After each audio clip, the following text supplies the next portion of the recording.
Hello and welcome to an all-new episode of Anime Brain Freeze. We are your bizarre hosts. I am John. And I'm CC, and when there's just too much cool anime to watch, we got you covered. Today we finally dive back into the wonderfully weird world of one of our favorite franchises, JoJo's Bizarre Adventure. The fifth chapter... The fifth chapter, Golden Wind, takes us to the gangstar's paradise of Italy, as we join Giorno Giovanna, Dio's son, in his attempt to become the leader of the biggest crime syndicate in the country. Ridiculous mind games and ferocious stand battles? Check. Flamboyant posing? Check, check. Surprisingly potent bits of character drama? Check, check, check. But before all that goodness, I have to assemble my MMORPG party and face ye old nemesis, the ever-looming, ever-hungry, seemingly insatiable Isekai/light novel hole. This time it presents itself in the edgy form of the Rising of the Shield Hero, the tale of a young man who, come on now, say it with me just one more time, gets sucked into a fantasy world. Oh no, who would have thought? Who could have seen this coming? But now with a twist, because seemingly everyone in this realm hates his fucking guts. And I can see why.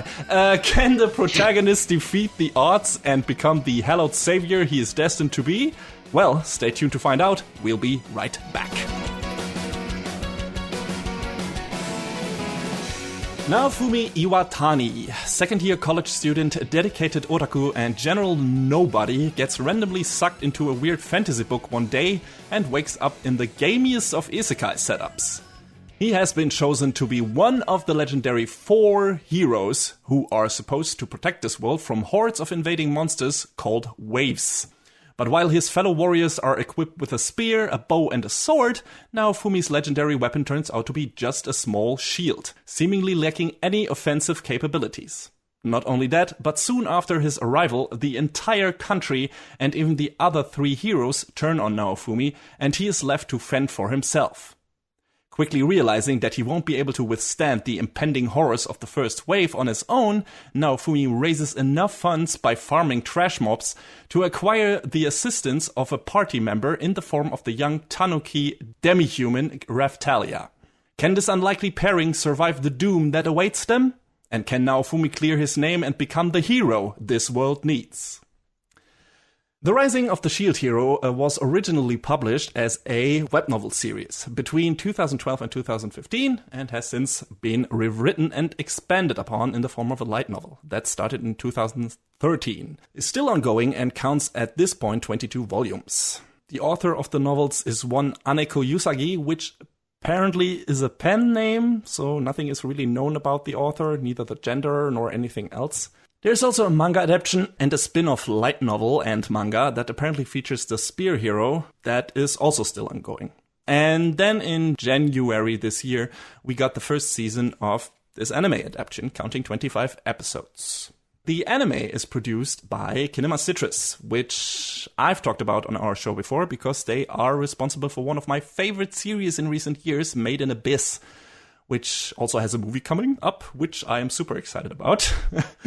But they also produce stuff like Black Bullet and Codebreaker, and you recently talked about them as well, John, in your review of Review Starlight, which is also a show they did, I think. Also great looking, if I remember correctly.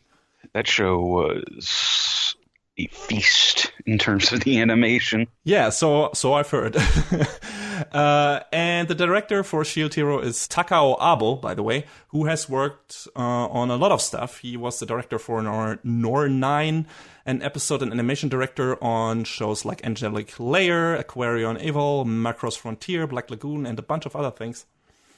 And just like Review Starlight and Made in Abyss, Shield Hero is a really good-looking show as well. There are some very minor, noticeable shortcuts here and there, but overall it has a consistently great presentation with lushly painted backdrops and landscapes, fantastic fight choreography and animation, and good effects work. The CG is pretty meh. I have seen better, especially in the most recent seasons, but it's not so bad or used so overbearingly that it pulls you out of the show. Sometimes the big monsters are too stiff and choppy here and there, and that's it, kinda. So, not too bothersome. I think the biggest problem Shield Hero has in terms of its visuals is that its designs, even though consistent and not bad by themselves, they're colorful, they're sharp, are just these super box standard, boring fantasy video game designs. Like, imagine the most good-looking but also most generic RPG characters, armors, towns, weapons, monsters, everything you can think of, and those will probably be in this show. And after watching something like Made in Abyss from the same studio, which puts forward a unique set-piece monster or character design in almost every new episode, Shield Hero, just in terms of designs, felt really by the numbers. Which I guess makes sense, because the four heroes even joke in the beginning of the show how this is basically all your standard JRPG and MMO gimmicks thrown into a blender. So yeah, in that regard, it's consistent with its setup, but sadly also a bit boring to look at, which is kind of sad considering this is coming from Kinema Citrus, and like we said, I love the look of Made in Abyss, and you love the look of Review Starlight, so maybe I expected a bit more than that from them. Mm-hmm.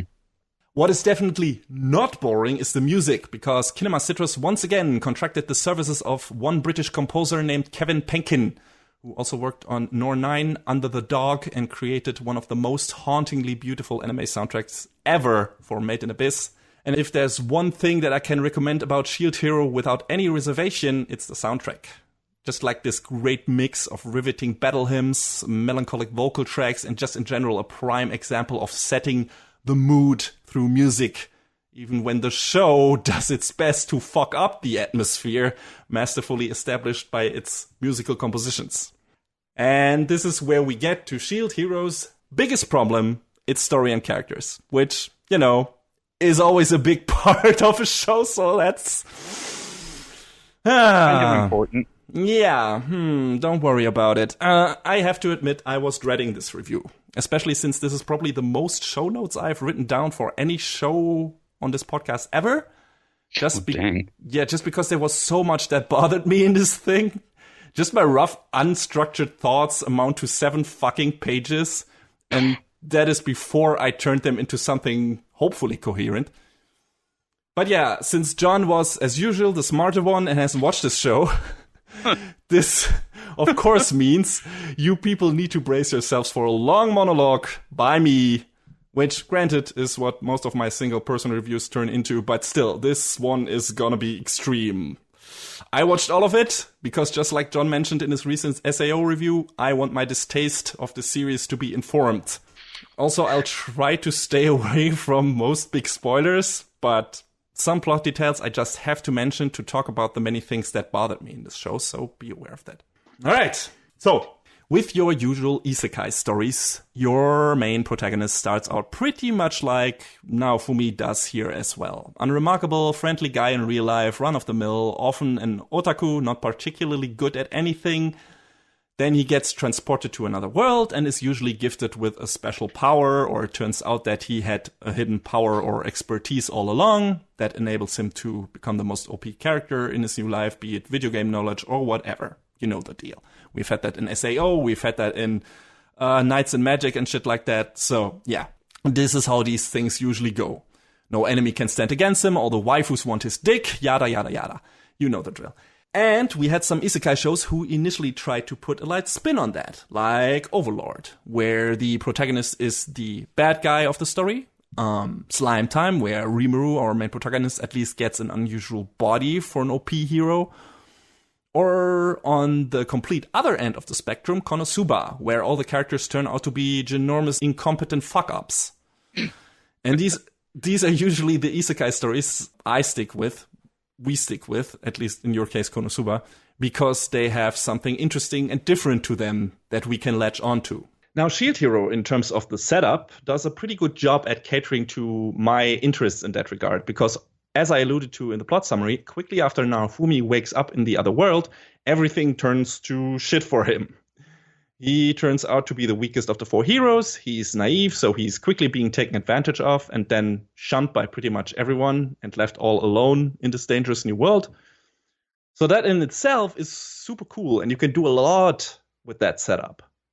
And the show tries to do something and fails on pretty much every front. Let's start with Naofumi himself. I think in a story like this, especially when the odds are stacked against your main protagonist, that main character needs to be pretty sympathetic, because that makes you want to root for him and doesn't need you to rely on painting the antagonist so over the top evil that they become cartoons, pun intended. The problem is, even if maybe unintended, Naofumi comes across as kind of a dick from the get-go. I mean, not from the very start. We first learned that he helped out his little brother, who was on the verge of breaking bad, and therefore Naofumi is now allowed to stay with his parents, rent-free, plus allowance, which means he can spend all of his money on nerd shit. And I'm like, hey, okay, he cares for his family cares for him, good guy. And then one of the very next scenes is him opening the fateful Isekai book, looking at the picture of a princess and saying, wait, this princess can't be the heroine. She looks too slutty. And I'm like, huh, great. Fantastic. We're off to a great start. Like, if you want me to root for your character in your Icky revenge story that comes with enough other baggage as it is, and we'll get to that, don't clue me in on who that character really might be deep down in the very beginning. Like, everything that joke was missing was Naofumi turning to the camera afterwards, winking and saying, you know what I'm saying, bros? Bitches, am I right? Like, fucking... In fact, many scenes in that show could have included that, and it would have felt like a logical conversion of the subtext into text and not feel misplaced, because it fits the attitude of the show. And that, not a good thing. Not a good thing. So after that fantastic introduction to our main character, he gets whisked away to the fantasy land, meets up with the other heroes, who are also all from a version of our Earth, but slightly different, as it turns out, with different political figures and all that. Then each of them gets assigned a party, but nobody wants to hang with the shield hero, because he is the weakest. And as it later turns out, the king, and I think the church as well, have some grudge against him, and might or might not have besmirched his name in advance as well, but that is not really clarified. But this is where the next problem popped up for me. Shield Hero is one of the most gamified isekai anime I've ever seen. The setup, the gameplay rules, quote unquote, the economy in the world, the battles, the quest lines, the fucking magical UI overlays. This whole world looks and works exactly like an MMORPG, to the most minute detail, which I appreciated, actually. They explain Naofumi's skill tree, how he can craft stuff, how leveling works, and if you have ever played a JRPG or MMORPG, all of this will give you a giant deja vu, and you'll be like, yeah, I've used that system before, I get it. They implemented that in a really neat way, cool. So there was obviously a lot of thought put into that. So how the fuck is Naofumi the weakest, most undesired hero when he's a goddamn tank?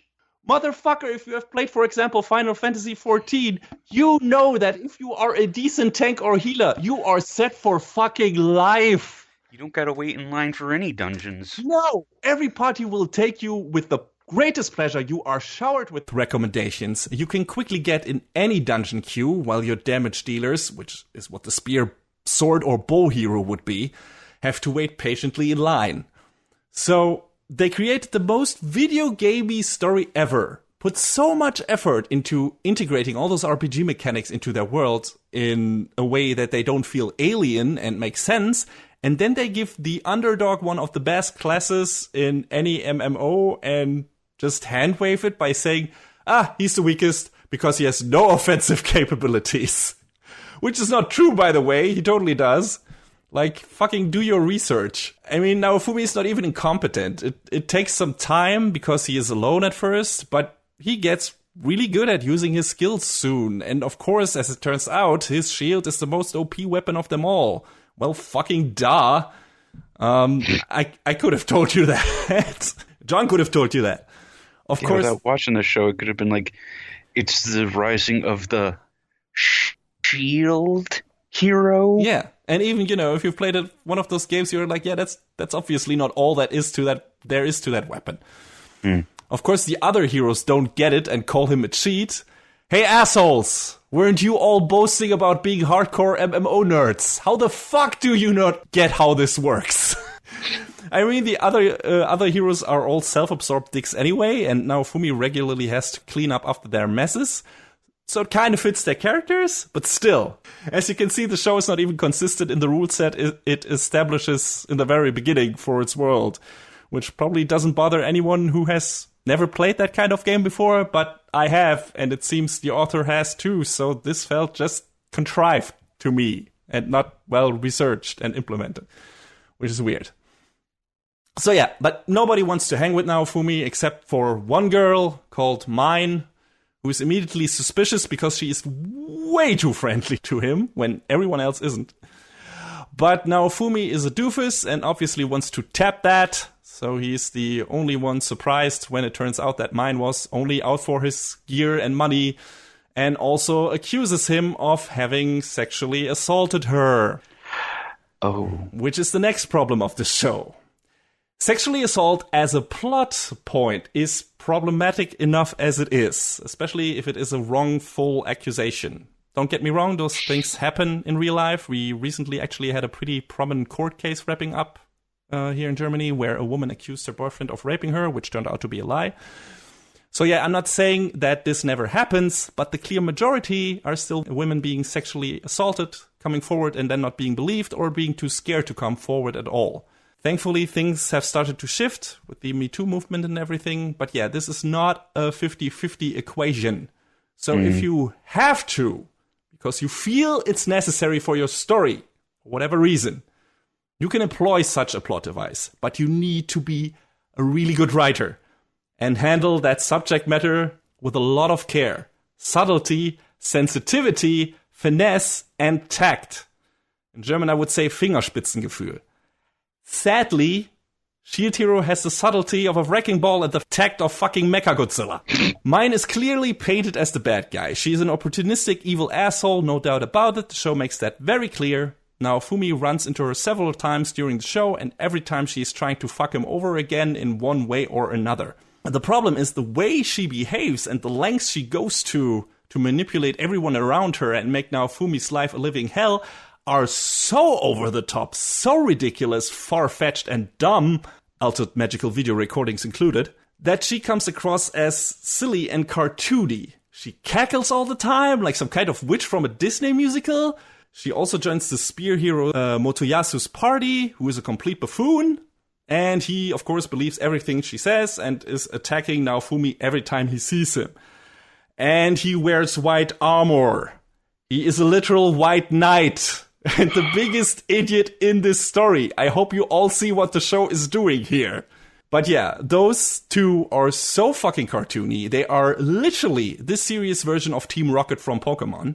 Mine is Jesse, Motoyasu is James, and the king is Meowth, I guess.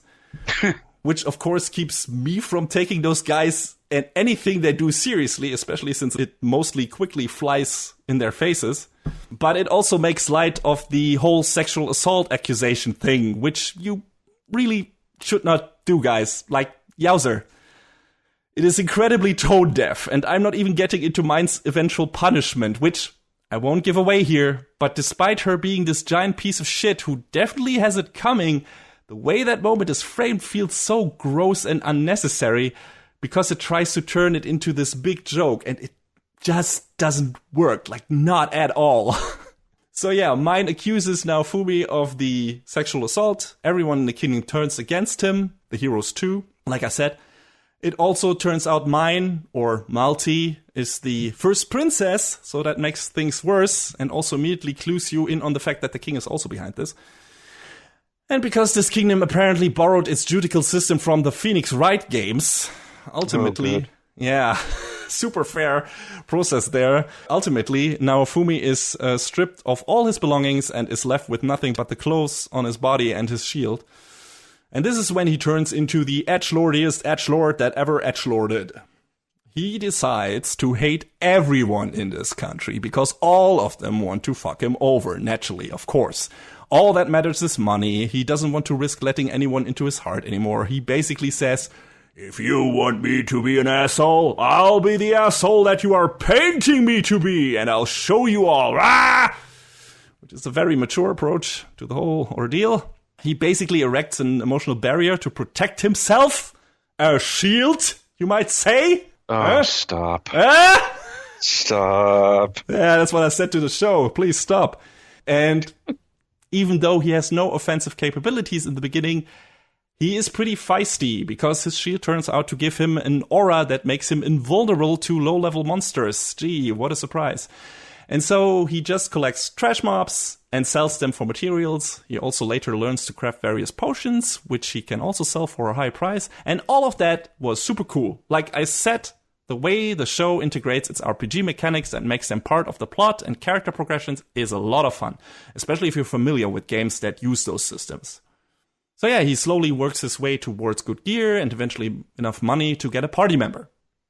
Now, the problem is, since his reputation has tanked to the lowest possible point, almost nobody wants to work with him. Some shop owners begrudgingly do because they want his money, and there's an armor and weapon shop owner who seems to see past the lies and becomes pretty fond of Naofumi, wants to kind of sponsor him. But Naofumi can't find a mercenary that would work with him, and he desperately needs a damage dealer in his party, because the first wave is drawing near, and those are not low-level monsters anymore. So what does he do? He goes to the town's resident slave trader. Yeah, woof. Okay, here we are, friends. This is the show's last and maybe biggest problem I want to highlight, because again, just like with the sexual assault stuff, if you really need to touch upon that kind of subject matter in your story, you need a lot of Fingerspitzengefühl, which Shield Hero just doesn't even try to bother with. So as it turns out, there is a race called demi-humans in this world, which are basically half human, half animal, barely half animal. It's like, it's anime girls or boys with animal ears and tails, and that's it. Which are kept as slaves. Yeah, fantastic. So the jolly slave trader sells Naofumi, the only slave he has left, a little 10-year-old tanuki/raccoon slave girl called Raphtalia. And how slavery works in this world is the slaves get a magical seal imprinted on their bodies and henceforth must follow their master's every order, or he can just force them to do it via the seal, which also causes them a great amount of pain. Fantastic. So Naofumi buys this 10-year-old girl and equips her with a sword and says, hey, you must fight for me or else both of us are gonna die. And when the first monster attacks them and Raphtalia is too scared to fight, he uses the seal to make her fight and kill it. Which, boy, I don't even know where to begin with how fucked up that is in how many fucking different aspects. It's like the command seals from Fate, but worse. Yes, much worse. And of course, this is the show's intent. It wants to show how desperate Naofumi is, that this is the only way he sees to survive. This evil world and its people don't leave him any other choice, blah, blah, blah. But the execution on all of this is so mind-numbingly offensive and dilettante that it can get really irksome. It got for me. And the fact that they are demi-humans is only used to make the slave thing more acceptable, I guess. Like, kind of a plausible deniability. Like the show wants to have its cake and eat it too by treating them like Pokemon and humans at the same time. It also takes him way too long to open up and be nice to Raphtalia, in my opinion, which of course they handwaved by him being so hurt by Mind's betrayal that he doesn't want to leave himself emotionally vulnerable to other people anymore. And I'm like, dude, you are a fucking 20-something who got fucked over by some assholes. This is a child whose parents got killed in one of the waves. She has been enslaved and survived God knows how many traumatic experiences. And you're gonna be the whiny cold bitch in this relationship? Like, fucking give me a break, you precious little flower, you. Goddamn. And it's not just Raphtalia. Like, Naofumi treats every person that is nice to him like an asshole for at least the first half of the show. One of the characters that get introduced later, Melty, Mind's sister, is really nice, and Naofumi initially doesn't treat her like a complete piece of shit, but then he learns that she is royalty, and immediately, without any reason besides him having been fucked over by the king and first princess, turns super hard on her and treats her like garbage. Like, what the hell? Like, if you expect the worst from every new person you meet because a few people fucked you over, it says more about you than about them. I've been fucked over by people in my life, and sure, I have rejected them after that occasionally, but you don't see me treating any new person that comes into my life and is friendly with suspicion and anger. You are not fucking 12. Get a grip, guy. Like, holy shit, this character. How is that your main protagonist? I don't believe it. And this is not the only issue I have with the slavery plot in this. The show takes a whopping 15 episodes before it dares to say something along the lines of, yo guys, I think slavery is bad. What? Which, okay, granted, if you are a normal human being, you just assume, right? But I would have still liked our main hero to remark on that apparently little known fact maybe a bit sooner. You know, because he's from our world, where that should be a given. But nope, he also buys a second enslaved demi-human in the form of Philo, who is great, by the way, and basically, what if your chocobo was a fucking damage-dealing monk? That also can be ridden like a chocobo and pull your cart and everything. She's great. She starts out as a legit chocobo and then levels up far enough so that she can assume the form of a little girl with wings. Raftalia levels up too, by the way, and gets the body of a 17-year-old at some point, but mentally she is still 10, and Philo is like maybe 6, which makes the fact that they really clamor for Naofumi's dick quite problematic in itself, if looked at too closely. It's like, Master. I am gonna marry Master. No, I'm gonna marry Master. Yeah, that happens constantly. But yeah, the way he gets Philo is through a so-called egg lottery, which is basically just a gacha game, which Naofumi smirkingly remarks on, mentions by name. He says, well, that's just a gacha game. I mean, I like that the show pokes fun at its obvious gamified mechanics, but did you have to use that specific context for that joke? No, you won't get it otherwise, so I have to spell it out for you. Yeah. The slave trader, who is, by the way, painted as this jolly fat circus ringmaster guy, also says that thanks to Naofumi's slaves becoming famous for their achievements after a while, his slave business is booming. Good for fucking you, buddy. I hope Naofumi is super proud of that. Oh, I bet he is. But at least with Raftalia and Philo in his life, Naofumi starts to become more mellow and even begins to treat other people nicely and not just as profit generators after a while. For example, he helps the impoverished villages who are the victims of a revolution the bow hero incited, without thinking about the big picture. So, hey, Naofumi can be a nice person after all. But in the beginning of the show, that rarely happens. It sometimes feels like the show is going a bit back and forth on that development. So, not consistent at all. But yeah, after a while, he finally starts to open up to Raftalia and Philo, and they slowly become not only an RPG party, but also a legit family. Naturally, the execution on this is as ham-fisted as anything else in the show, and thus gave me the biggest laughs while watching the series. And I'm just gonna pick my favorite moments here for texture. In the beginning, Naofumi and Raftalia eat together, and Naofumi remarks, "Ever since that day, nothing I eat has any flavor." With that really grim voice and face. And my god. Yeah, that got me good. Huh. Yeah, subtle this show is not. When Raftalia gets hurt in battle, she asks him to lay in bed with her to keep her warm. To which he replies that he will ask Philo to do it because, and I quote, "I am not warm." Womp womp. Might have laughed a straight minute when my speakers vomited out that legendary line.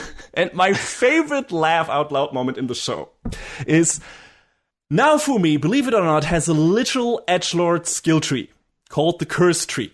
So when he and his party fight a dragon zombie, he unlocks that tree by envisioning the dragon as mine. His eyes turn red, and he just resorts to yelling, "Hate!"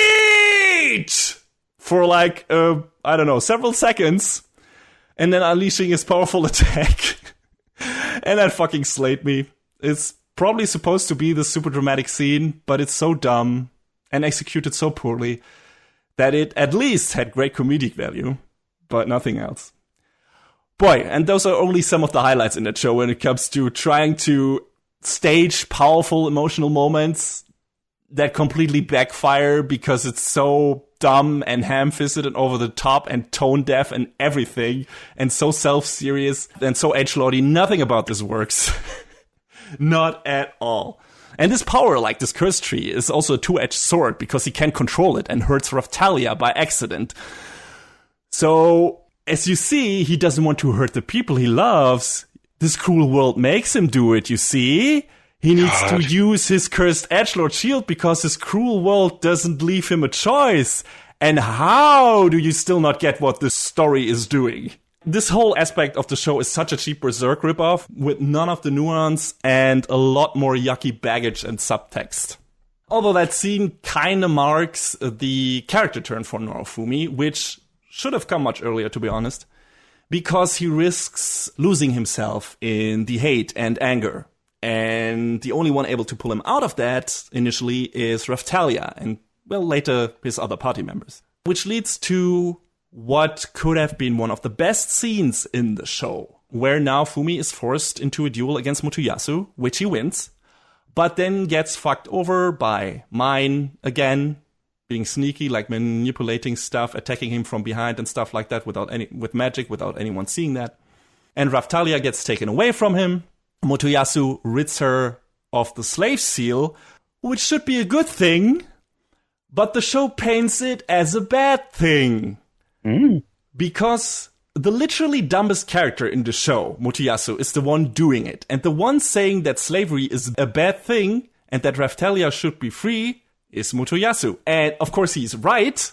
The problem is, since the show is letting him say this, and he is a giant flaming idiot, that of course automatically means in the context of the show that he doesn't understand that whole slavery thing either. Because as Raftalia puts it, Naofumi-sama fed me everything I wanted to eat. He gave me valuable medicine to treat my illness. Are you capable of that?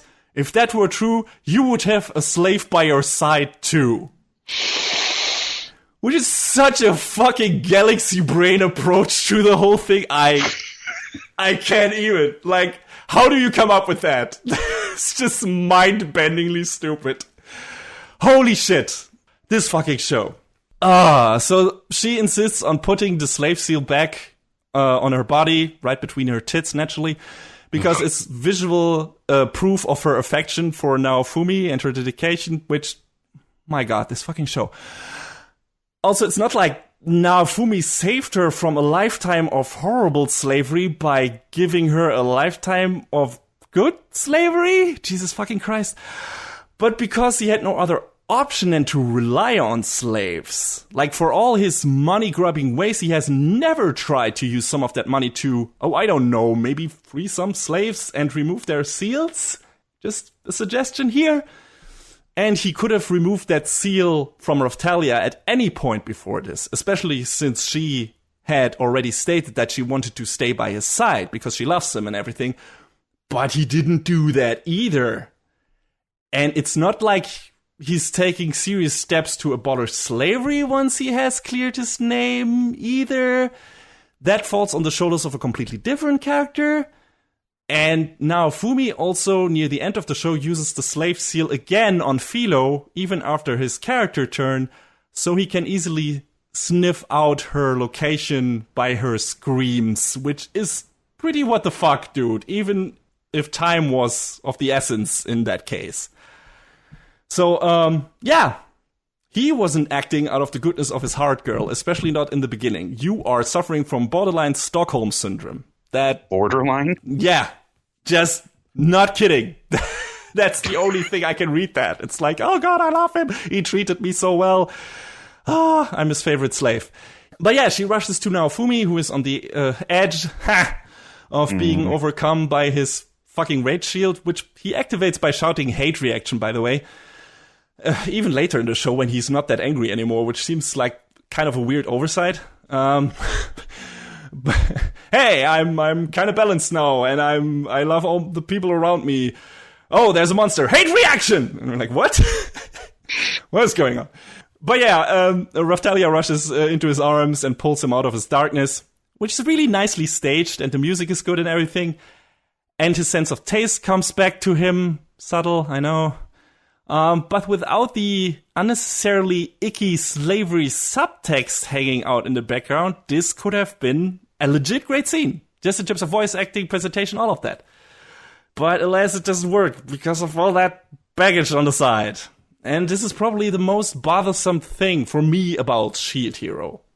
This show, from the setup alone, had a lot of potential to be something interesting and special, especially in the Isekai genre.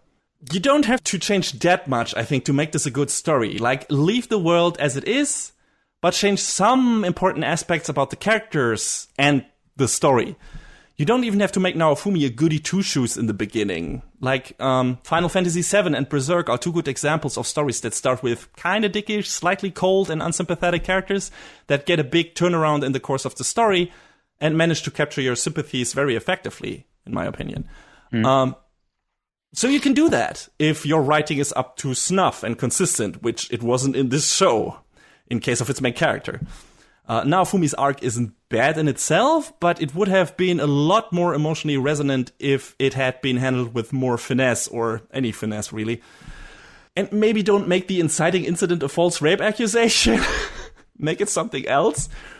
And if you really have to use that risque plot device because you want to be over the edge, don't make your villains the fucking laughingstock of the show. Give them good personal motivations and don't handwave the whole shit with a vague conspiracy plot, which they did here.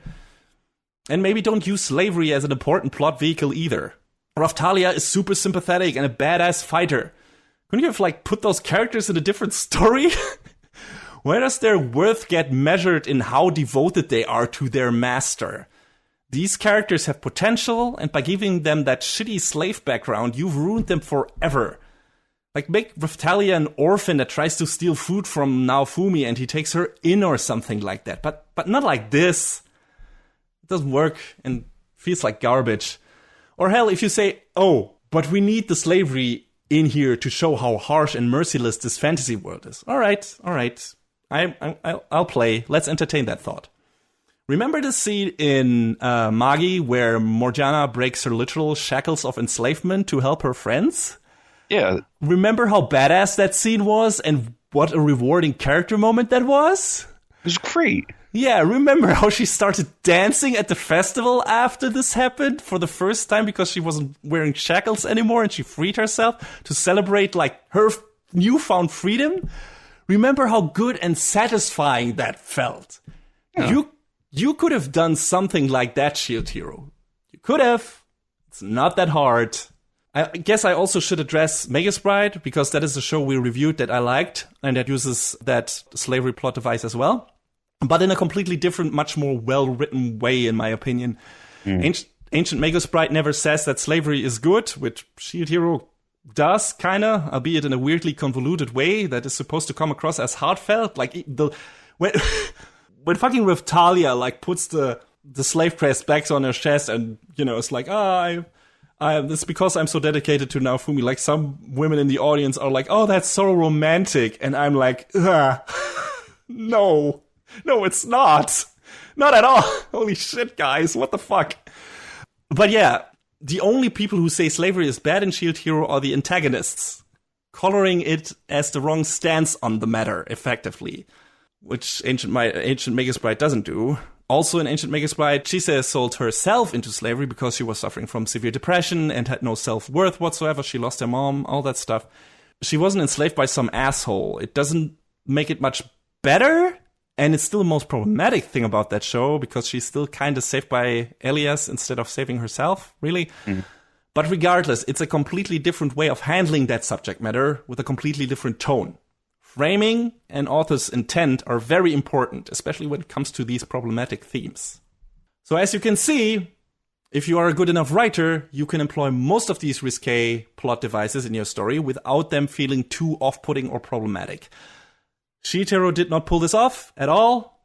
It's very much like SAO Alicization in that regard, which also tried to tackle serious dark topics without having the writing chops, knowledge, or respect for the subject matter to pull it off. I think we both agreed on that.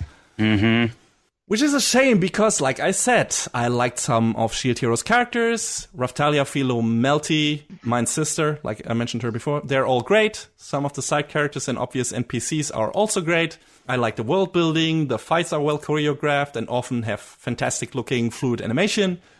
They make great use of the classic tank, damage dealer, healer party setup in the story.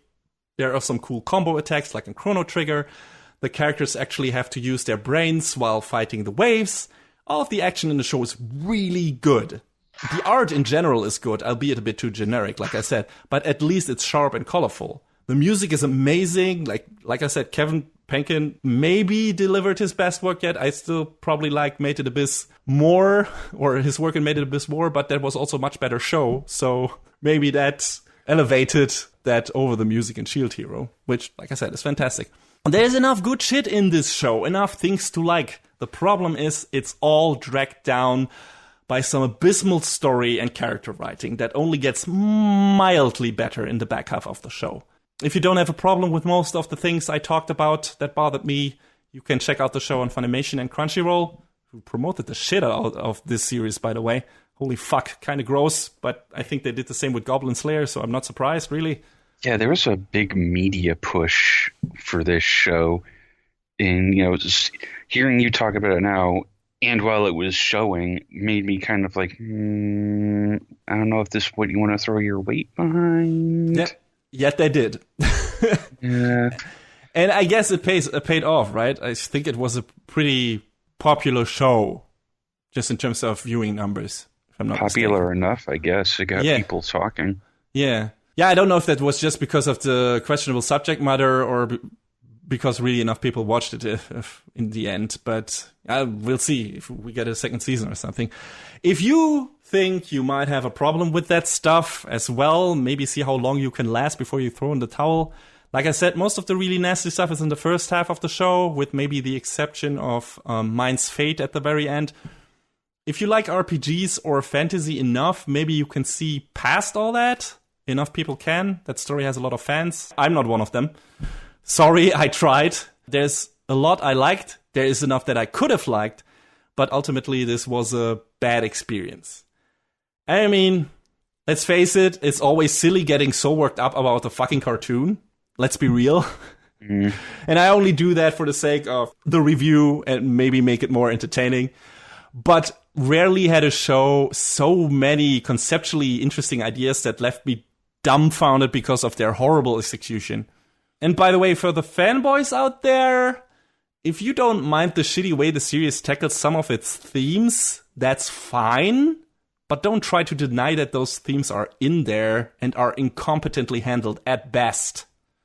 So yeah, while the ending teases some interesting plot developments for a possible future season, I personally don't know if Shield Hero has turned me into enough of a Stockholm Syndrome victim to let myself get enslaved by that shitty world and some of its shitty characters one more time.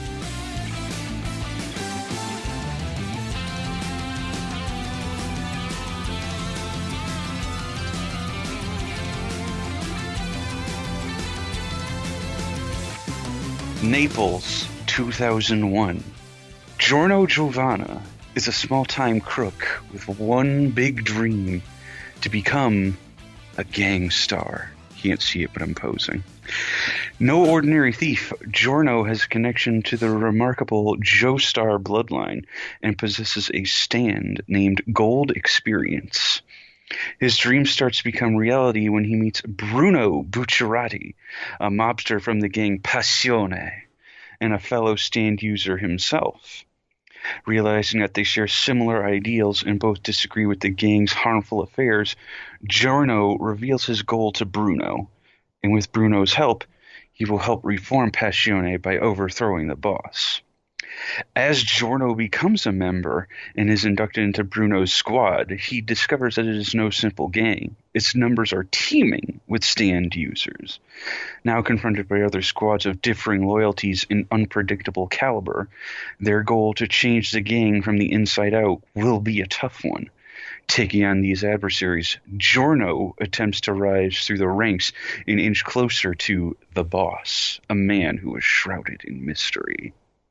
So, it's time for part 5. Back again on the JoJo train, baby. Hell yeah, JoJo Friday every Friday. Mm-hmm.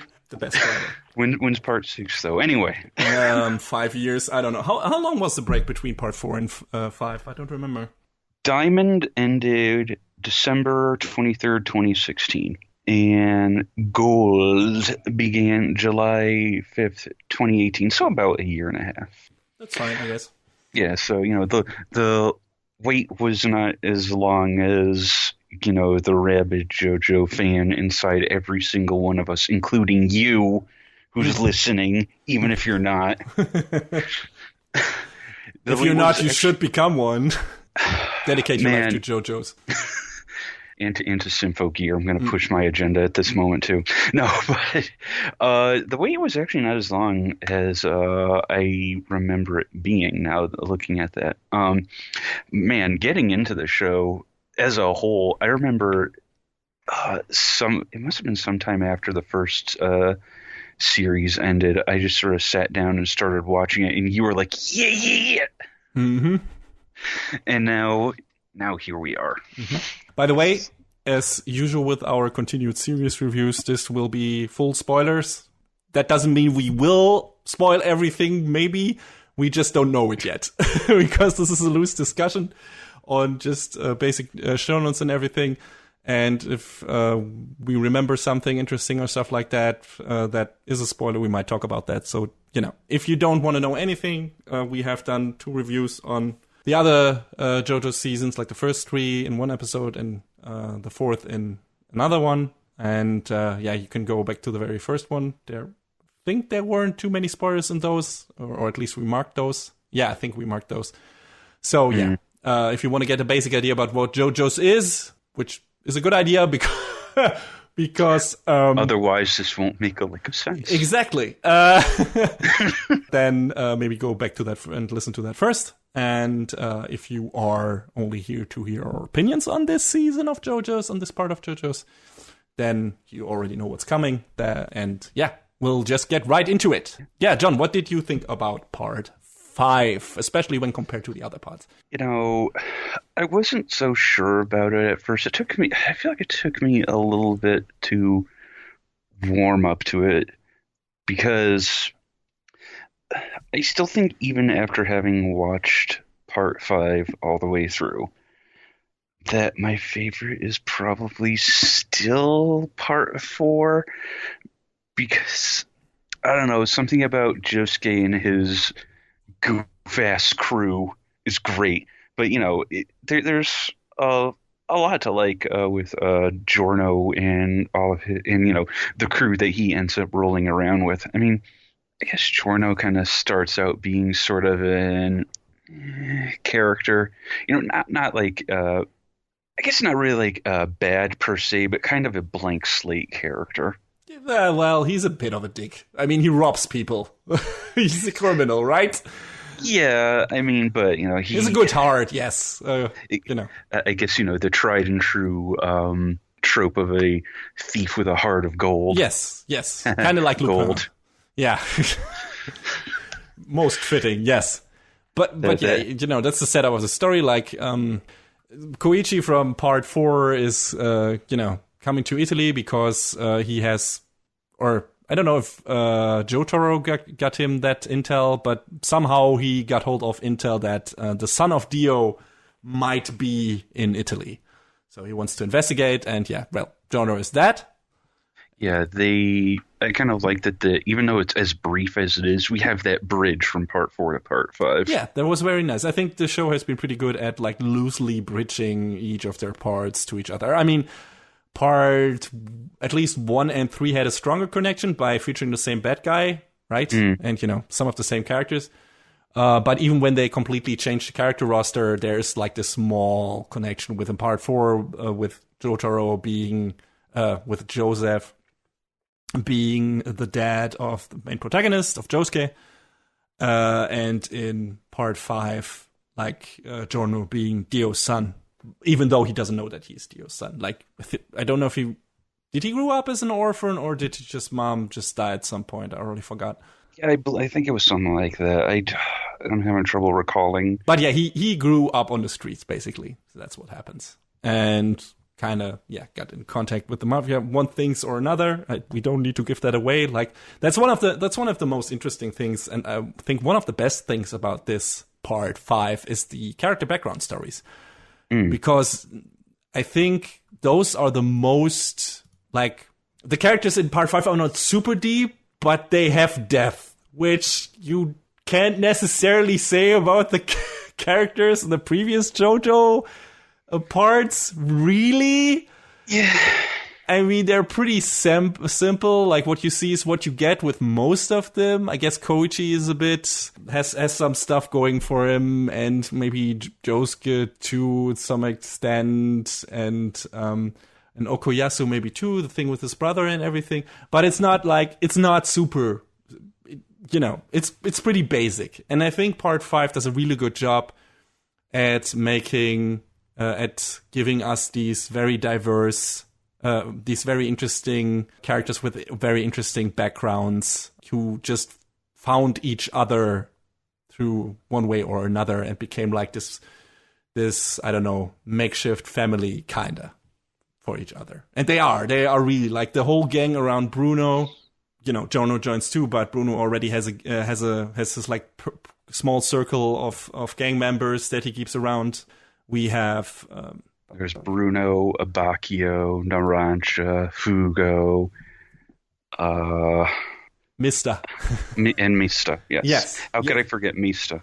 Yeah, and they're all pretty great. They're all punks, like, to one degree or another. Like, some of them are worse than others, but all of them are, a bit on the assholer side. If you want to see something like a bit brutish in certain moments. But that's also where the fun comes in. Like, these are all not necessarily always nice people, especially not to bad guys. But I mean, we had that before with other JoJo characters. But these two, especially, these characters especially, because they're also criminals and everything. But there are a lot of funny scenes, like where they randomly kick the shit out of the guy just because they think he's a bad guy, and then notice while they're doing that, oh wait, that can't be the guy. It's still keep on kicking him, and I'm like, what? What's happening? My God, my favorite part of that is still Abakio sitting there sipping his wine, and then hard cut to the next scene where he's up there kicking with him. Yeah, just because that guy annoyed him. Anyway, yeah, that's, those are the characters they are. They're punks, just like that.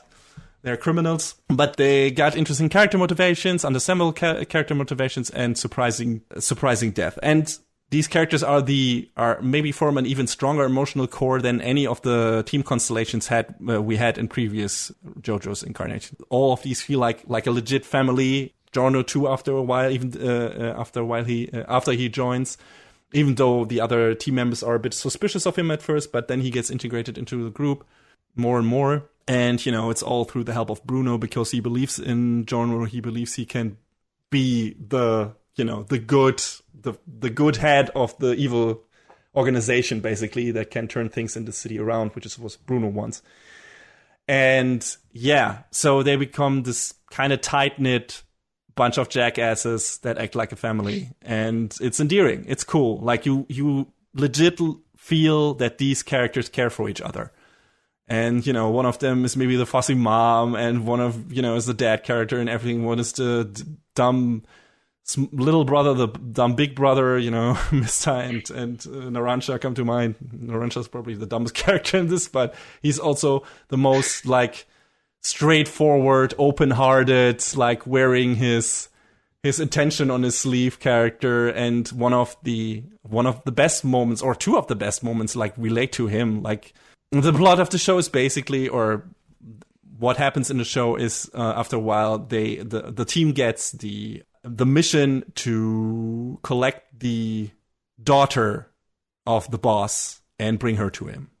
And Trish had a very difficult life, and Narancia sees himself at some point in the show, like, recognizes, like, who Trish is, how she has lived her life, is very close to his own life experience. And the moment of him realizing that and literally yelling out loud, oh my god, Trish is me. I'm Trish. Holy shit.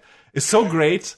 It's fantastic and heartwarming. And what happens in that scene is also fantastic because it's like this big pivotal moment in the show where, some allegiances are kind of broken up and mix anew and everything, and a new chapter starts and all that. And it's just this very important character moment for both of these characters. And that's great. And I don't know if we had something with such an emotional depth in the other JoJo's parts before. I don't think so. I'm not sure if you can think of something. Nothing readily springs to mind.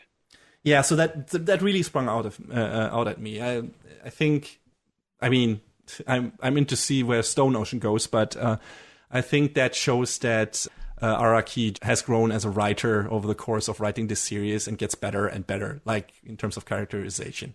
Like starts as this really standard shonen thing, and then gets more diverse with the story setups and the mind games and everything and the battle stuff, and thinking all that way through. And then his character, then the characters get better and better and more interesting. And I think Golden Wind is where that comes through really well for the first time in regards to the characters. So this is what I really appreciated in this part. But I also have to agree with you that I don't think this is my favorite season, despite all that good stuff. I think I still like Stardust Crusaders the most. Mm-hmm. I think, it's still one of the most straightforward ones. But just the setup of the world tour, all characters have to go on seeing these many different vistas is very cool. While all of this, like, don't get me wrong, Part 5 has many different cities and towns and interesting vistas as well. I mean, they go to fucking Rome and you see the Colosseum and everything. Like, there are a lot of interesting set pieces in this. But still, like, Stardust Crusaders, just in terms of setting, different settings, felt much more versatile. And because it was more of a, like you said, globe-trotting story where you're going through, like, Southwest Asia up into, Northeastern Africa. Yeah. Whereas everything else is, a bit more focused, but it's in different locations. I mean, Stone Ocean is going to be in Florida, so... And I think, I don't know if I remember correctly, but I think it's mostly set in prison or something? Maybe. I think so. I just know it's a Prison Break show. I just know parts of the story take place in Florida. Okay. Yeah, we'll see. I'm super interested in that, of course. I mean, come on. Even more interested for Steel Ball Run, but that's going to be a while until we get that. Yeah. But yeah, still, because those two parts, like 3 and 5, are kind of similar in the way they are structured. It's like this very straightforward mission that our characters are on, at least from a certain point onwards. They have a very clear bad guy at a certain point, and then it's just getting to that, or getting to a specific point or specific location to wrap up the story. And that's the same thing that happens in both.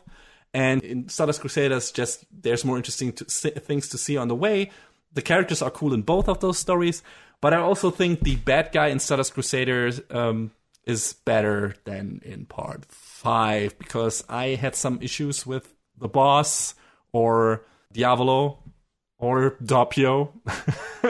And we'll get to that. I think Dio was still the stronger villain, even though he was straightforward. But just from the way he was presented, from the way he was set up in the previous season and everything, and the way he talked, the way he acted, his physical prowess and everything, his stand, all that felt a bit, I don't know, cooler and consistently menacing than the boss did in Part 5. Who, spoilers, like I said, turns out to be the bad guy, even though we initially think that, the guys are going to work for him, but it turns out he wants his daughter killed, and, the guys, obviously, after getting to know Trish, have some trouble with that, and kind of want to end him, and then they get hunted down by pretty much everyone. A bunch of kill squads. Which, that's basically the main story that happens here. Like, the characters try to reach the boss, and then after that try to reach the Colosseum, because that's where they can find out who the boss is and how to beat him and everything. That's the basic setup. It's a bit more complicated than that, but that's how it works out. And then, there are a bunch of hunters that come after him. First, because they want to kill the boss, and then there are characters who are sent by the boss. I think that's how it works. Anyway, yeah, bunch of different kill squads with lots of crazy powers. Like, if you thought part 3 and 4 had the craziest stand battles, fucking buckle up. It's like, there's the most outlandish stuff in here. Like, I'm always amazed at how creative Araki gets with the fucking stand battles and what can be a stand in this universe. How does he pull these ideas out of his head, man? Or out of his ass. I don't... Well, Yeah, you can think that, often it's like the way certain fights develop, it's like he made that up on the spot. Like, he didn't plan for that. That's impossible. But that's like when people point out inconsistencies directly to him, he's like, oh, I forgot. Yeah. Just that simple. Yeah, exactly. The thing is, the story is so crazy, the characters are so crazy, all the setup is so ridiculous that it all works. It doesn't feel alien. You're just like, you're in for the ride, and you're like, yeah, okay, sure. This is how this works. I get it. I believe it. Right? So that's not a problem at all. And it's super fun. Like, there's so many very different stands. Some downright fucking creepy stuff, like the battle of Trish and Spice Girl, which is the name of her stand, I think, against that one weird blob of flesh that consumes everything in the plane. There was a really chilling fight. It was fantastic. Yeah, the show's genre kind of changed to horror. Yeah. There's a bunch of horror imagery in this, like a bunch of it. I mean, there was already in part 3 and part 4 partially, although part 4 was a bit goofier, except for the whole Kira stuff. But it definitely, like, again, goes for all JoJo shows. If you have an easily upset stomach, maybe don't watch this show.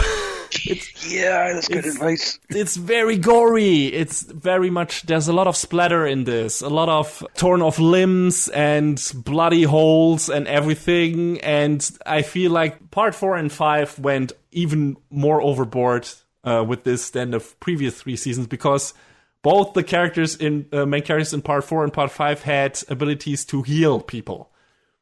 So if you have a main character who can basically heal anything, as long as he has his 2 arms, which becomes an important plot point in one of the fights, actually, you can obviously fuck every other character up as much as you want to.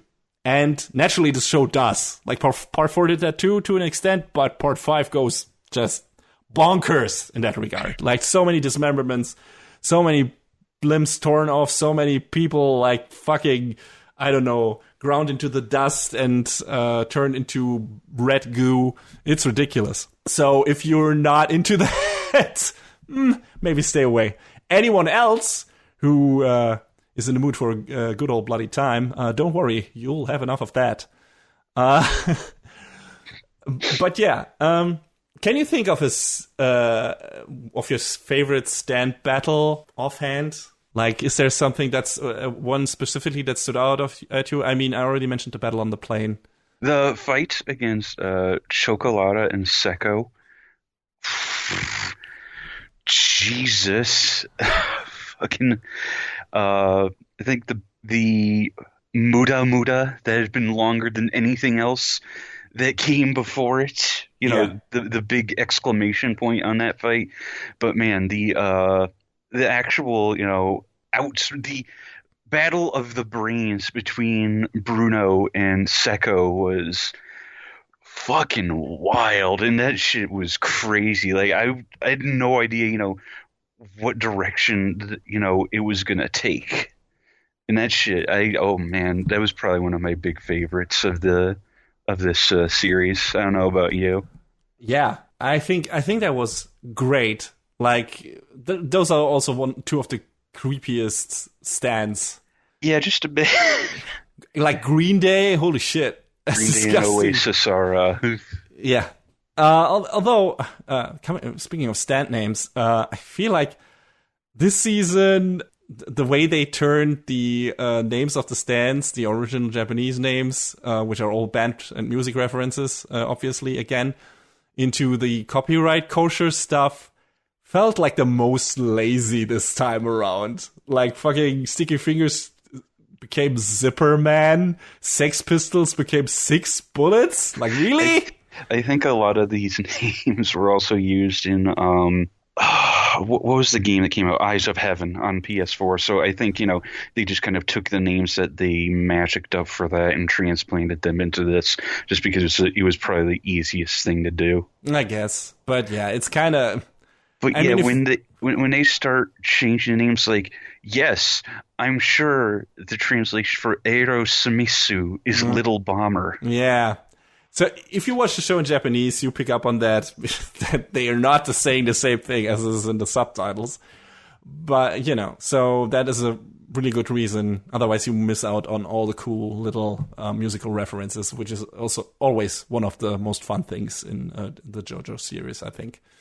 And yeah, Seko and Chocolata are great. Like the whole kill squad, the 5-man or 6-man kill squad that come after that in the beginning, who want to assassinate the boss, I think, are really cool. Have really cool stands. I like pretty much all of them and how they use their stuff in really creative ways. And yeah, it's also interesting because this show has two of our antagonists fight against each other at some point, which is the leader of the kill squad and the boss, at this point Doppio, fighting each other. And that's also a very tense face-off, because who you wonder who gets the clue first and who gets the first strike, because whoever does it probably will end the fight and everything. It's really cool, really, really well done. Yeah, from the main crew, who was your favorite character and stand? Oh, jeez. You gotta make me choose? Yes. What you gotta do Now's the time. Who's yours while I'm thinking about this? Because clearly you must have an answer. I think I like Mista and Sex Pistols the most. I would have liked it more if the voices for the Pistols would have been a bit more grungy or nasty, like if they would have sounded like, I don't know, evil dwarves or something from fantasy stuff, from a fantasy story or something like that. And their voices are too high pitched. I think it would have been more funny if they were sounded angry all the time or something. It had these gruff voices. That would have been more fun. But I just like Mista as a character. His stand has one of the most cool, some of the coolest scenes, the way the bullets are used and everything. And yeah, I think I like Mista the most. But character-wise, Narancia is also great after a while. And yeah, I think those two probably my favorites. Fugo isn't too long in the story. That was a weird thing actually, because yeah. Hey, how about him though? Yeah. I get that they are. There's, the pivotal point in the story where Bucciarati is you all have to make this decision for yourselves because, Bucciarati is painted as this guy who has a lot of respect for the people that he works with and that he trusts. And, that's cool.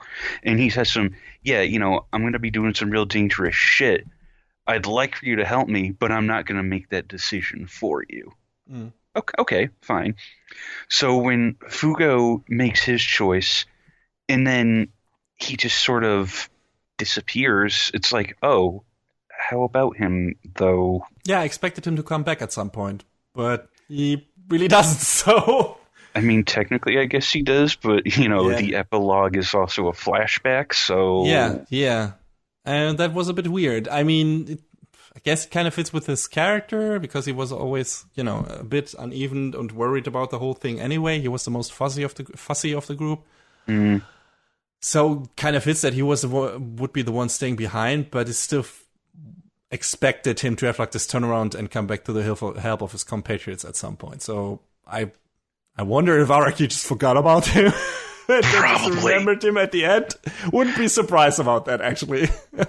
I mean, if he showed up in the 11th hour to help them, that would have been cool. If he did a fucking heel turn and ended up, fighting with the boss, that could have been equally interesting too. But, since we got neither, it was kind of oh, okay. Oh, all right. Yeah, it was a bit weird.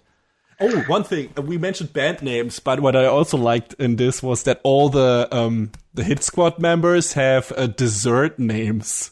Like you mentioned Chocolata. I think Sekwa is one too. I don't know which. We also have Jacko, who have a bunch of others that I can't think of right now. But that was also, by the way, that was also a cool fight. Him and his ice stand. That was one of the... White Album was his name, I think. Like, it's a highlight fest of ridiculous twists and turns. Like the dumb shit that Araki came up with how he comes back from sheer impossible odds and hunts them down again. But there was really still it wasn't so dumb that I wasn't invested. It was super thrilling. Like it was this fucking badass chase, and it was great. I really liked it. So. I mean, Fugo's name is also, panna cotta, which is a dessert. So there we go. Yeah. So desserts. There was some strong theming throughout. Yeah, desserts and music. Like your favorite things about Italy, I guess. Maybe. Yeah. It's the whole thing. Speaking of music in JoJo's is always great, but the whole thing had like this opera vibe to it. Like there's this, they end up in the Colosseum and everything, but also. The stuff they do with the OP of JoJo's, or have been doing since part 3, is at very end, like the last couple of episodes, they change like the final moments of the OP to highlight the villain and his powers and everything. And when they did that this time, it's like time stopped. They did it twice, and the second time it's like, oh shit. Yeah. They first, show to highlight Diavolo and everything and his powers. And you get this chorus, this opera chorus and everything, and it becomes really epic and stuff. And then the opening continues normally, and then they do a twist on it again. And when Joro obviously turns the thing around at the end, and that's also in the OP. It was really cool, really creative, and I always love when they do that. I loved it when they did that for the first time in Stardust Crusaders. That was just such an awesome moment where. Out of nowhere, suddenly the OP stops, and you hear the fucking sound of the world using its powers, and then and Dio's like, "The Waldo, time has stopped," and that was fucking amazing. And I think I put that actually in the intro for the episode we reviewed the first 3 seasons of JoJo's on. I think I put that in there, so if you want to hear how that sounds. That's in there. But yeah, and in part 4, they did that with showing how crazy and twisted the world of the town of Morio can become. And that also relates a bit to the villain and everything. And then in 5, they did it again. And I hope they keep doing that because it's great stuff. It's a great idea. It's strong theming to just be like, hey, here's the villain, by the way. You thought everything was cool, but it's not. Yeah. I mean, and speaking of the opening songs, Fighting Gold, I immediately latched onto that song because it was great. It took me a little bit to get into Trader's Requiem, but after hearing it, 2 or 3 times, I was like, okay, I can vibe to this. It's pretty good. I think Trader's Requiem gets really good once they do that shit with the OP because it, bumps the atmosphere up to 11. It's like, oh shit, we're getting real. It's coming. The end is coming. The end is near. And that's really cool, with the whole opera theme and everything, which they also put in the ending. But I also, Fighting Gold might be one of my favorite JoJo's OPs ever. That song, that presentation, everything is so fucking good. Holy shit, this is one of the best anime openings I've ever seen. It's amazing. Visual department, great song, highlighting all the characters and their powers in perfect way and giving you super interesting and abstract visuals that it's just fucking super stylish. Amazing. I loved it. I think that it's one of the all-time greats at this point. Not only for JoJo's, but in general. Yeah. I mean, probably one of my other favorite JoJo intros gotta be Great Days. Yeah, Great Days is too. It's great too. But every season of JoJo's had a good one. Yeah, I think you made the argument though that Crazy Noisy Bizarre Town, kind of had was a better primer. Yes, because it gave us the broad overview of everything in a really cool way. But it's still What's your favorite JoJo's intro? Fucking just pick a number out of a hat, because they're all pretty damn good. Yeah, I think Crazy Noisy Bizarre Town, was that order or the other way around? I'm pretty sure it was Crazy Noisy Bizarre. Yes. Was just a good table setting OP, because part 4 is so different from part 3 that, you need a good OP to show you immediately, oh, here, this is a different thing. This is all set in the same town. This is mostly about the small little weird stories that, and things happening in this town, at least for the first 2/3 of the show. And I think the first OP did a really good job, and then at that. And I think Great Days just expands on that after we got familiar with everyone in that part. And speaking of part 4, I think part 4 did a really interesting thing with its villain, Kira, where he was just a normal guy, kinda, who wanted to live his life. But he wanted to kill a lot of people, don't get me wrong. But he wanted to live in peace. But he also wanted to live in peace. So it was a bit more, a reserved, small thing when compared to the lofty ideas of Dio and the Pillar Man. And it was just really interesting. And I feel like both JoJo's 4 and 5 were really good at disposing of their villains with some poetic justice on the side. Like I said, Kira wanted to live a normal life in his own way and dies in the most mundane way. Yes. A free car accident, which is like, hey, you got your normal life and death. Here you go. And I think poetic justice. Yeah, and I think the same happened in part 5 with Diavolo forever being trapped by his ability, and with the help of Golden Experience Requiem, like he's forever trapped in a prophecy of an infinite possible ways he might die. And that felt really good. And it took some... That shit was...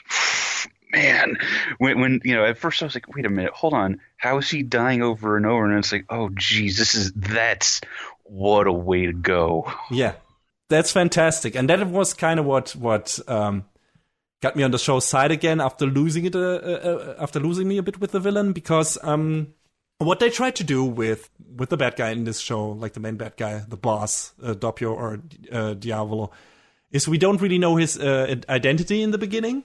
Only see him like in shadow and everything, and then we don't meet him for a while, and then a new character appears on the scene, and that character is Doppio. And as it turns out, Doppio has a split personality, and the other side of his personality is Diavolo, who is the boss, and he only like comes forward when really needed. Otherwise, he hides in Doppio to keep up appearances and everything and be inconspicuous. Well, inconspicuous. As much as he can be. Is far-fetched, because every time he wants to talk to Doppio makes a noise of a ringing phone and then picks up a random fucking item and talks into it like he's fucking talking on the telephone with the boss, which is treated like a completely different character. And I think that's a super interesting idea. I don't feel like they did enough with that, just in terms of how that plays into how his powers work, how he came to be, what his motivation is and everything, and where that results from. And I don't know, it all felt a bit weird, and there's a disconnect because we spent a lot of the time with Doppio as a character, kinda, and his weird antics. And then sometimes the boss comes out and it's really threatening and everything, but we only see the Doppio version of him. And it's kind of hard to take him seriously because he's so goofy. So there's a bit of, for me, there was a bit of a disconnect there. And I don't know how you felt about this. I guess I could see why you'd say that.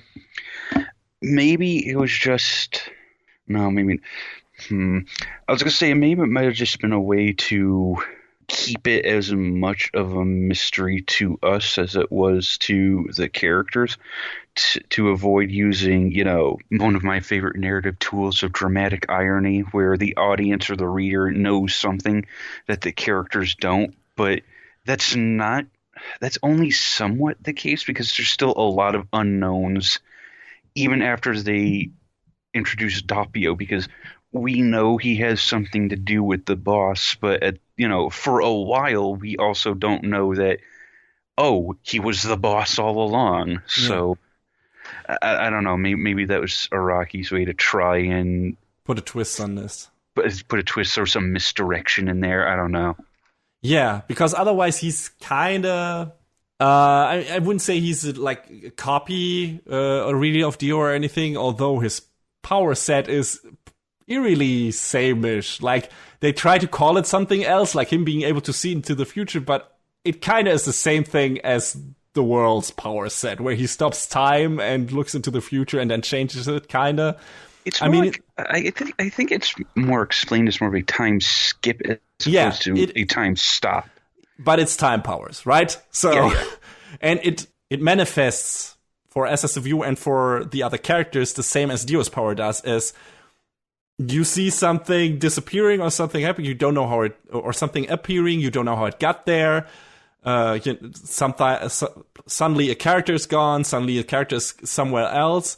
And with Dio's power is because Dio stopped time and changed things.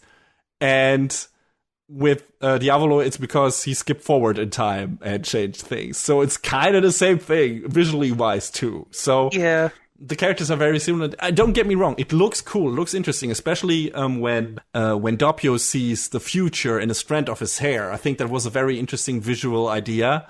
I like that a lot. That was cool. That was super cool. Like, the way that this is staged, as usual, the presentation in JoJo is kind of... No one could call it flawless, like there's some stiff character movement here and there, but just everything aside from that, the coloring, the designs is so outlandish and so different and interesting and unusual that it's like you're just blasted by this craziness and you suck it all in, you just take it all in, you want more and more and want it to get crazier and crazier, and it's just a blast to look at. Mm-hmm. And I think that's the same for the power set of Diavolo and all the power sets of the stands in this show, in this part as well. In general, I think this is probably the best looking JoJo show so far. Like, the amount certainly the most stylish. Yeah. I think the amount of fluid character animation, like with a lot of focus on small facial and body movement, is staggering in this one. I really think this was the best looking JoJo series so far. Maybe not in character designs. There's some I like the blocky 80s designs of the characters in Stardust Crusaders more, just from design sensibility. But I still think that how in terms of creativeness and everything, in terms of creative stand powers, this was probably best looking shows. Maybe not the most interesting vistas and set pieces, but everything else design wise was super tight. So back to the villain, we get Doppio like for most of the time, and then at the very end we get Diavolo.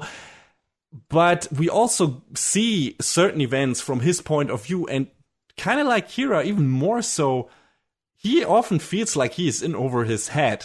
Like, a lot of the other JoJo's villains feel like they have it figured out, like they have a master plan. Of course, they lose at the end anyway, but still, it feels like they're very confident. They're very, they know what they're doing. And the boss at a certain point, especially once the Doppio version is introduced, feels like he kind of knows what he's doing, and he kind of has a plan, but he gets very close very often to getting fucked up, like so fucking close. While Dio couldn't even be touched for a while, and Kira was, I don't know, maybe intelligent or smart enough to figure enough things out and keep his secret life under wraps for most of the time, that he was able to elude most of our heroes for most of the show's runtime as well. In this case, like in the beginning, it feels like the boss is this elusive character, but once the Doppio version of him gets introduced, it's like it feels like he is bumbling around a bit. I don't know how you felt about that. Yeah, a lot of the things that go his way come down to sheer luck, I think. Yeah, you're right. He does sort of luck his way through certain situations, especially when Risotto is out to get him, and he just sort of happens to be in the same area as Team Bucciarati, and then they mistake Risotto as their target, and they off him super hard. And Doppio's just like, oh, well, I guess I get off scot-free or something. It's just like... I mean, he kind of helped with that, but he would have been fucked if they weren't there. That's the thing. Like, he used his environment to a perfect advantage, but if he didn't have that, he would have been fucked. So it's like... These like near-death escape thingies usually only happens to the main protagonist of the story. So it was kind of weird to see that happen to the villain several times.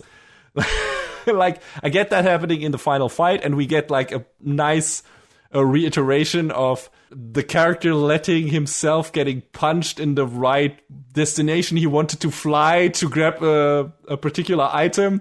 Dio did that too, where he's like, Jojo, Jojo, you fool. You punched me right where I wanted to be. And I think that that's the same happens to Diavolo at some point, or he punches even himself to get to that point. So, there's some callbacks to that. But even aside from that, we have enough of near fatal death experiences for him, and it makes him look a bit like a fool at times. I'm also not so fond of the look of his stand.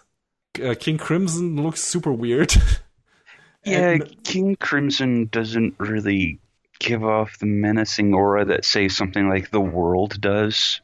Yeah, or even Killer Queen. Yeah. I mean, just not fond of his design. I think The World was pretty, standard. I don't know, looked like a knight in armor or something, a bit. Or Berserker or something like that. And Killer Queen looked super cool and weird, like a cat thing. Even wearing a cat in his belly at some point, a cat flower. But JoJo gets weird sometimes, all the time. But this time around, I didn't really like that stand. And every time Diavolo talked through his stand, I was like, yeah, that weird goofy eyes and that weird goofy fucking mouth and face and that weird second face on his head out of here. It's just like he looks a bit dumb. There are much cooler, much more threatening, much more weird and interesting stand designs in this show, and it's sad that this is what the main villain's stand looked like a bit. Not a fan. But that is But that is one of the few things that I didn't like about this part of JoJo's. I forgot to mention it. We talked about the shows connecting the parts loosely connecting between each other. We get some nice extended info on the original and stand powers in general in this. That they are created by an extraterrestrial virus embedded in the arrow's metal, because that metal came from an asteroid from space, basically.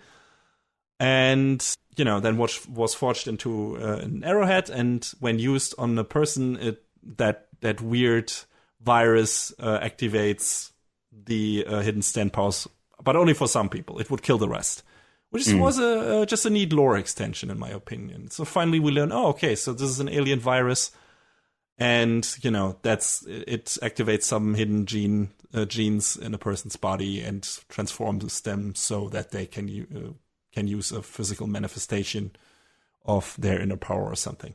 Yeah, this cool idea in general, just extending a bit on the lore here and there, and I always appreciate when a show does that. I like that Part 5 did that too. And it's just dumb and ridiculous enough that it perfectly fits in with the rest of JoJo's. So yeah, that was pretty cool. So we need, I interrupted you earlier, or we interrupted each other, but you still haven't told me what your favorite member of Team Bucciarati is. I mean, Mista is a good choice, like you were saying.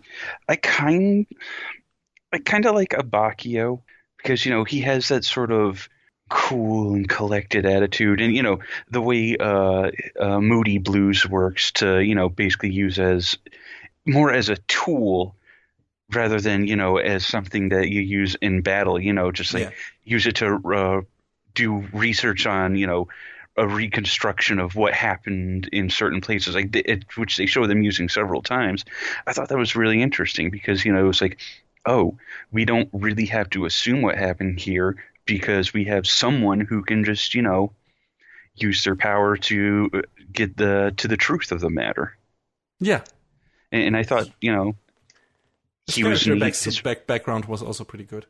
Yeah, he had a pretty neat background.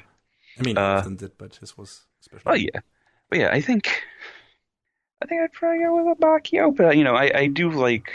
It's hard to really outright dislike any of the Team Bucciarati characters. I think.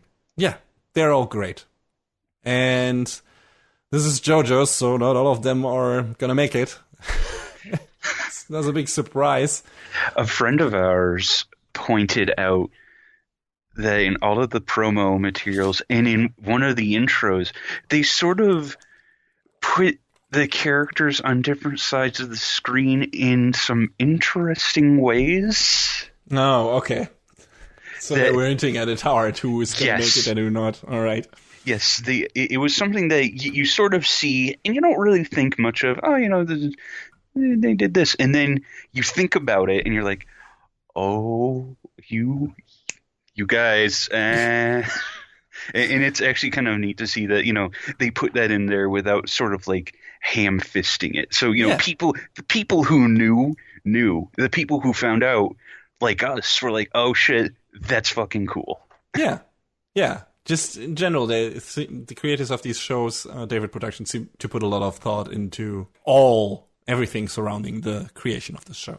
Mm-hmm. We talked about the special things they do in the OP, then what you just mentioned, and that just feels like a really dedicated, like they're really dedicated to turning this into the best adaptation they can make of the source material, and that has come through in pretty much all of the JoJo series, and I can always appreciate that. I think it's really great.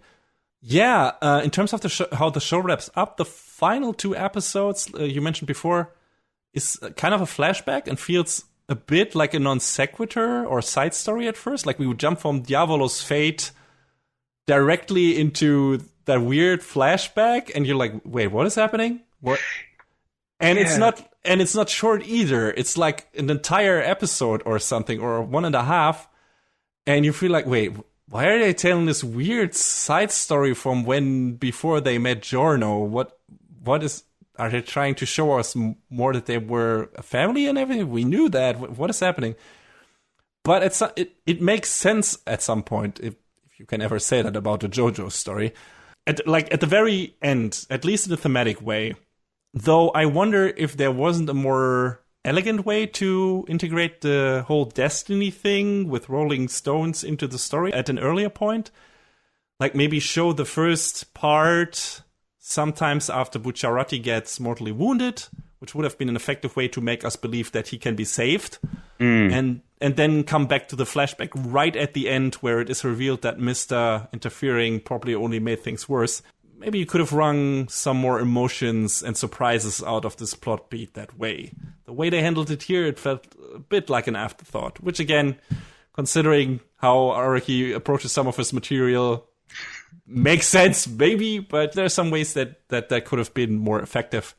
So, bit of a wasted opportunity there, in my opinion. But it's not like it's bad. Like I said, it makes thematic sense, and it feels like a good wrap up and a good send off for all the characters and everything. Yeah, I mean, it is odd, but it does. I was saying to, again, a friend of ours that I feel like in a weird sort of way, it brought the story full circle. Yeah, it definitely did.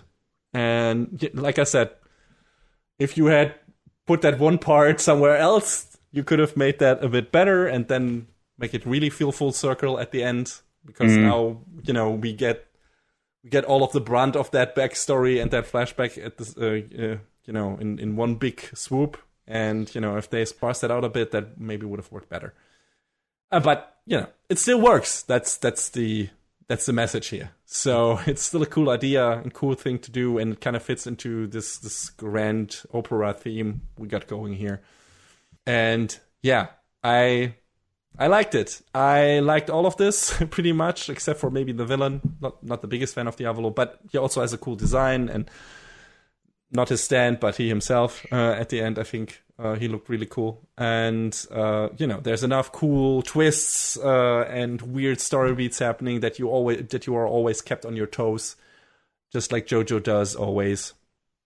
Enough surprises, enough twists, enough turns, everything. I was never bored watching JoJo's. I'm never bored watching JoJo's.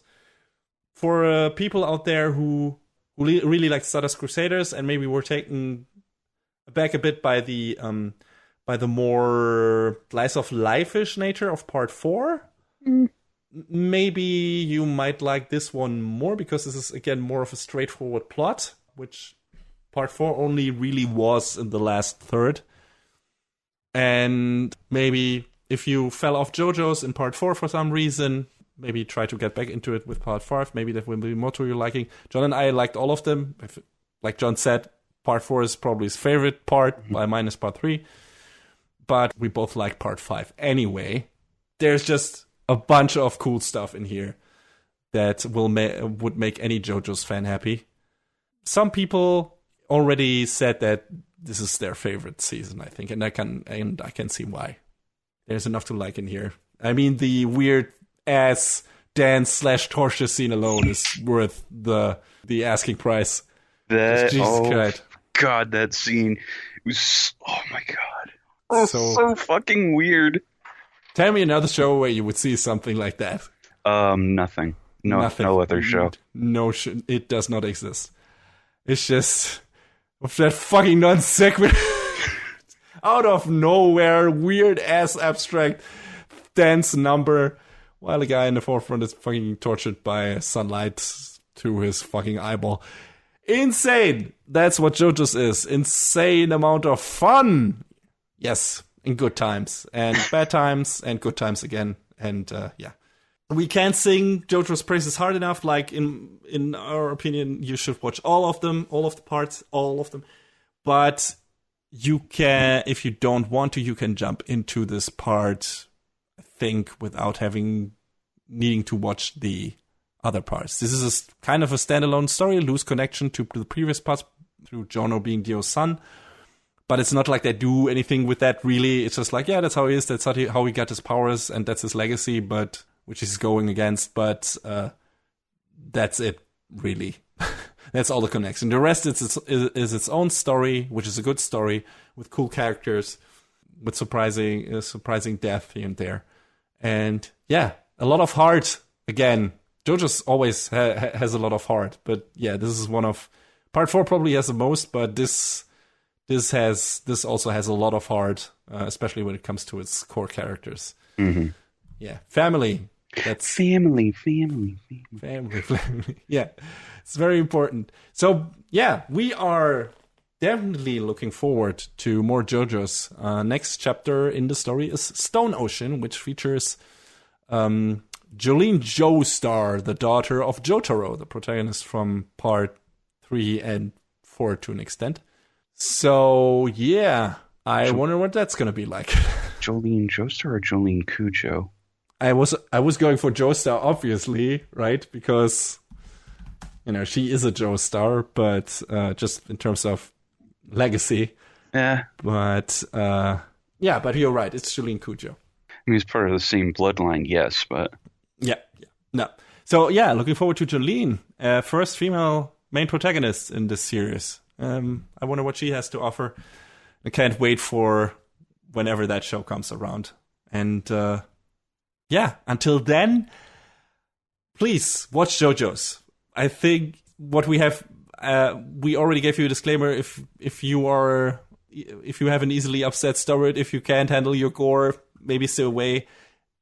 Everyone else, don't get discouraged by the inherent weirdness of JoJo's. It's its main attraction and its main charm factor. So if you can get into that, you will have a fantastic time, and that counts for part 5 as well. I had a good time. So did I. And if all that sounds good to you, you can watch pretty much the whole thing starting from part 1 on Crunchyroll. So get watching.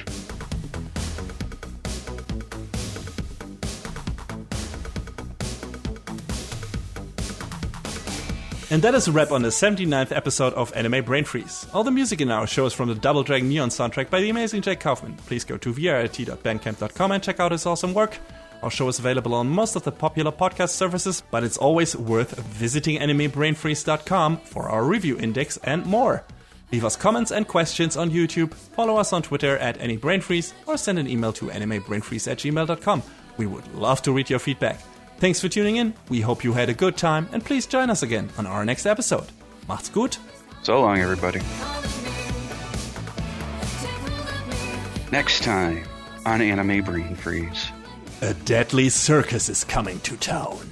And we explore the secret origins of Gundam.